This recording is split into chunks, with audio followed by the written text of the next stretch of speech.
Bonjour, chers apprenants. Bienvenue à cette formation en ligne sur l'indice de l'intégration régionale en Afrique, l'IRA, un outil pour le développement. Ceci est le module 1, les composantes de l'IRA 2019. Je suis Shamna Sofroj, votre directrice de cours. Quels sont les objectifs d'apprentissage? Après avoir complété ce module, vous serez en mesure de comprendre le concept d'intégration régionale et son évolution, apprécier la logique de l'intégration régionale en Afrique et donc l'IRA 2019, désagréger l'IRA 2019 et comprendre ses 5 composantes, évaluer l'état et les efforts d'intégration régionale en Afrique.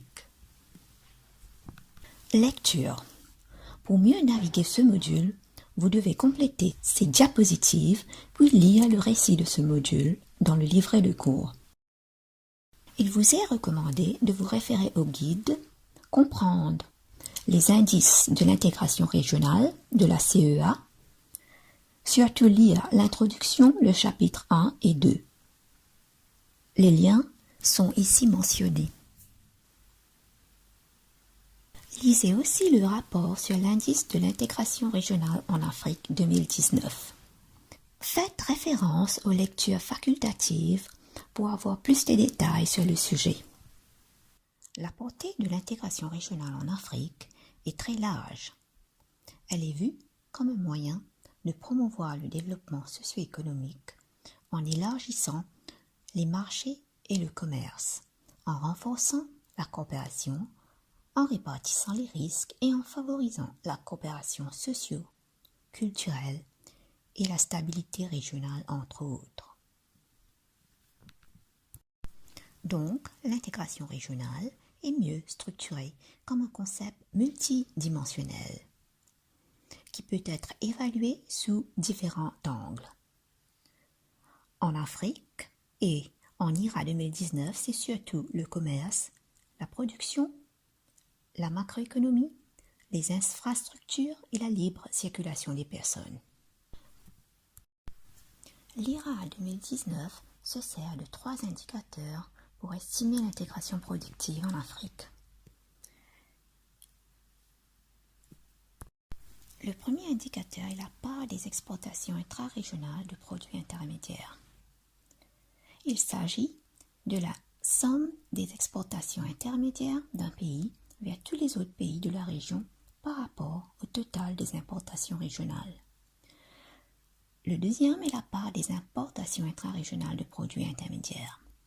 Le troisième indicateur est l'indice de complémentarité du commerce de marchandises. Il s'agit d'estimer si les structures productives d'un pays sont complémentaires à celles de la région. L'indice de développement des infrastructures de la Banque africaine de développement, ainsi que la proportion des connexions aériennes intra-régionales, servent à mesurer l'intégration des infrastructures en Afrique. La libre circulation des personnes. Une intégration économique complète nécessite la libre circulation de tous les facteurs de production, y compris les personnes. Lorsque les personnes peuvent se déplacer librement au-delà des frontières nationales, cela permet aux entreprises d'accéder à un plus grand réservoir de main-d'œuvre. Cela encourage les activités commerciales transnationales, accroît le tourisme et permet aux entreprises d'accéder à un plus grand réservoir de main-d'œuvre. La main-d'œuvre peut passer d'un secteur moins productif à un secteur plus productif, ce qui réduit l'inadéquation des compétences et permet une production plus efficace. La libre circulation des personnes facilite l'intégration régionale. Les indicateurs de la libre circulation des personnes de l'IRA 2019 sont le nombre de pays qui exigent un visa, le nombre de pays qui offrent des visas à l'arrivée. Ces 2 indicateurs sont calculés à l'aide des données dans l'indice d'ouverture des visas de la Banque africaine de développement. Le troisième indicateur est le protocole sur la libre circulation des personnes signée à Kigali. Cette variable est une variable institutionnelle. Voici un aperçu des dimensions et indicateurs de l'IRA 2019. IRA 2019 est composé de 5 dimensions et 16 indicateurs. Les dimensions sociales, culturelles et environnementales. Nous allons maintenant survoler les classements des pays dans l'intégration régionale en Afrique. Examinons maintenant les scores moyens de l'Afrique sur les 5 dimensions. Sur le graphique radar ci-dessous, plus une dimension est orientée vers l'extérieur à partir du centre, plus le continent est intégré dans cette dimension. La meilleure performance du continent est sur la dimension de la libre circulation des personnes, avec un score de 0,4.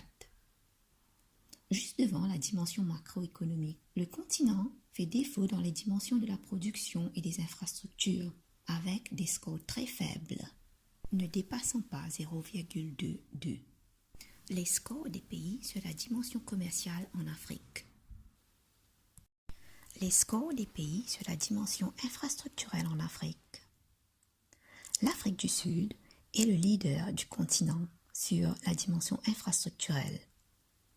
Avec un score de plus de 0,8, l'Afrique du Sud dépasse de loin les autres pays les plus intégrés. On sait qu'elle dispose des meilleures liaisons aériennes au sein du continent. On trouve ensuite l'Égypte, les Seychelles, le Maroc et la Tunisie. Ils ont des scores entre 0,5 et 0,6. On constate aussi que peu de pays sont classés dans la tranche performance élevée. Au bas de l'échelle, on retrouve le Sud-Soudan, l'Érythrée, la Somalie, le Tchad et le Niger. En somme, la majorité des pays ne sont pas très bien intégrés en infrastructure.